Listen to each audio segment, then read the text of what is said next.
नमस्कार दोस्तों, sky Educare की प्रतियोगी परिषद में आप सभी का स्वागत है। आज हम जनवरी 2026 के वो चुनिंदा करंट अफेयर्स देखने वाले हैं जो आपकी आने वाली परीक्षाओं में आपकी रैंक बनाने का दम रखते हैं। तो चलिए बिना किसी देरी के सीधे मुद्दे पर आते हैं। देखिए, ये महीना बहुत ही एक्शन पैक्ड रहा है और यहां से सवाल बनना तो आप मानकर चलिए कि तय है। हम ये पक्का करेंगे कि कोई भी जरूरी जानकारी आपसे छूटे नहीं, क्योंकि हर एक फैक्ट, हर एक पॉइंट को सीधे एग्जाम के पॉइंट ऑफ व्यू से ही चुना गया है। अच्छा जी, तो सबसे पहले हम बात करेंगे राजस्थान की, जहां कुछ बहुत ही बड़ी पॉलिसी अनाउंसमेंट्स हुई हैं।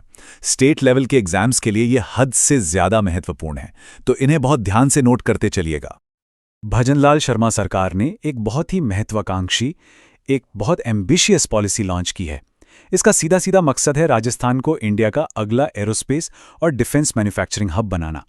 आप समझिए, ये एक बहुत बड़ा कदम है जो न सिर्फ भारी भरकम इन्वेस्टमेंट लाएगा, बल्कि हजारों की संख्या में रोजगार भी पैदा करेगा। अब इस स्लाइड पर जो आप ये नंबर्स देख रहे हैं ना, इन्हें तो आप इंपॉर्टेंट मार्क कर लीजिए। एग्जाम में परसेंटेज सीधा सीधा पूछा जा सकता है। देखिए, 7 साल के लिए स्टेट टैक्स में 75% की छूट, बिजली के बिल पर 100% की छूट और स्टैम्प ड्यूटी में भी 75% की छूट। ये जो इंसेंटिव्स हैं, ये बड़ी बड़ी कंपनियों को अट्रैक्ट करने के लिए गेम चेंजर साबित हो सकते हैं। एक और जबरदस्त खबर, राजस्थान कैबिनेट ने स्टेट की पहली सेमीकंडक्टर पॉलिसी को हरी झंडी दे दी है। ये कदम देश के आत्मनिर्भर भारत मिशन से सीधे सीधे जुड़ता है और राजस्थान को हाईटेक मैन्युफैक्चरिंग के मैप पर ले आएगा। तो आखिर इस पॉलिसी का मकसद क्या है? चलिए आसान भाषा में समझते हैं। सरकार चाहती है कि सेमीकंडक्टर, सेंसर और फैबलेस डिजाइन, मतलब चिप डिजाइनिंग जैसी जो हाईटेक कंपनियां हैं, वो राजस्थान में आएं। गोल एकदम क्लियर है, राजस्थान को भारत का अगला बड़ा इलेक्ट्रॉनिक्स हब बनाना। अब बात करते हैं एडमिनिस्ट्रेशन में टेक्नोलॉजी के इस्तेमाल की।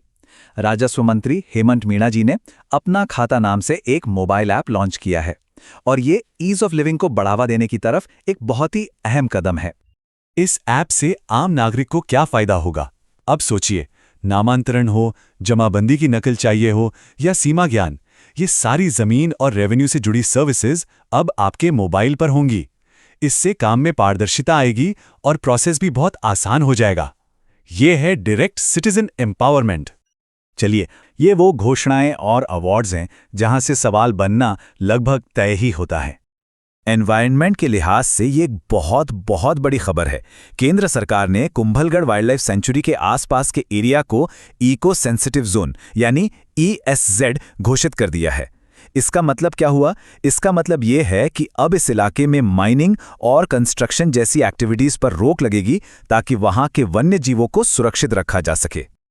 इस स्लाइड का हर एक पॉइंट अपने आप में एक सवाल है, इसको ध्यान से देखिए। सबसे जरूरी, एक्ट का नाम याद रखिए, पर्यावरण संरक्षण अधिनियम 1986, और इससे जुड़े जिले कौन कौन से हैं? उदयपुर, पाली और राजसमंद। ये फैक्ट सीधे सीधे एग्जाम में पूछे जा सकते हैं। अब आते हैं एक बहुत ही प्रतिष्ठित, बहुत ही प्रेस्टीजियस अवार्ड पर, सुभाष चंद्र बोस आपदा प्रबंधन पुरस्कार। इसकी घोषणा की तारीख को नोट कर लीजिए, 23 जनवरी, जिसे हम पराक्रम दिवस के रूप में भी मनाते हैं। ये तारीख बहुत ही महत्वपूर्ण है। 2026 के विजेताओं पर नजर डालते हैं। देखिए, संस्थागत श्रेणी यानी इंस्टीट्यूशनल कैटेगरी में Sikkim state disaster management authority को तीस्ता बाढ़ में उनके शानदार काम के लिए 51 लाख रुपए का पुरस्कार मिला। और वहीं व्यक्तिगत श्रेणी में लेफ्टिनेंट कर्नल सीता अशोक शेल्के को वायनाड लैंडस्लाइड में उनके बेहतरीन नेतृत्व के लिए 5 लाख रुपए से सम्मानित किया गया। दोनों नाम और उनका योगदान दोनों ही याद रखना जरूरी है। इस साल कुल 131 पद्म पुरस्कारों की घोषणा हुई है। जैसा कि आप इस चार्ट में देख सकते हैं, सबसे ज्यादा 113 पद्मश्री दिए गए हैं, जो जमीनी स्तर पर काम करने वाले हमारे हीरोज को सम्मानित करते हैं। वहीं 5 पद्म विभूषण दिए गए हैं, जो देश के सर्वोच्च नागरिक सम्मानों में से एक हैं।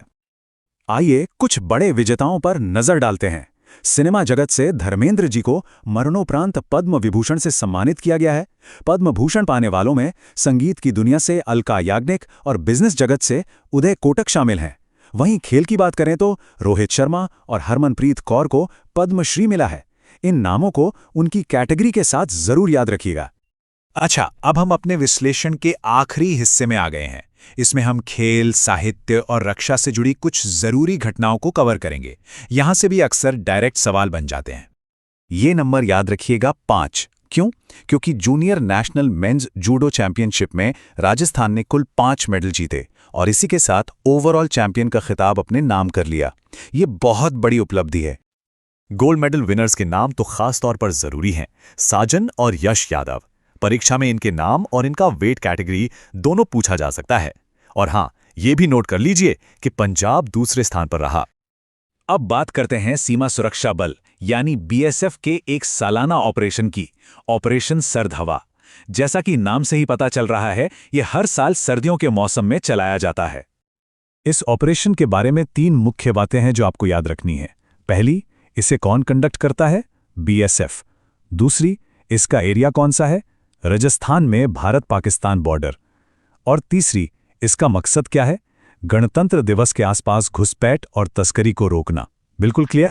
साहित्य जगत से एक बहुत ही महत्वपूर्ण पुरस्कार, जयपुर लिटरेचर फेस्टिवल में दिया जाने वाला महाकवि कन्हैयालाल सेठिया पुरस्कार 2026 कवि यतीन्द्र मिश्र को उनके काव्य संग्रह बिना कलिंग विजय के लिए दिया गया है। लेखक और उनकी कृति दोनों को याद रखना है। चलिए अब एक फटाफट रिवीजन हो जाए। सबसे पहले राजस्थान की नीतियां। एरोस्पेस नीति में क्या याद रखना है? 75% टैक्स छूट का आंकड़ा। और सेमीकंडक्टर नीति का लक्ष्य क्या है? राजस्थान को इलेक्ट्रॉनिक्स हब बनाना। बस। राष्ट्रीय स्तर पर कुंभगढ़ के लिए कौन सा एक्ट? पर्यावरण संरक्षण अधिनियम 1986। और सुभाष चंद्र बोस पुरस्कार में इंस्टीट्यूशनल विनर कौन? SSDMA। और प्राइज मनी कितनी? 51 लाख रुपए। तो दोस्तों, ये थे जनवरी 2026 के सबसे जरूरी करंट अफेयर्स। लेकिन एक बात हमेशा याद रखिएगा, सिर्फ जानना ही काफी नहीं होता। एग्जाम के प्रेशर में उसे याद रखना और सही करना असली चुनौती है।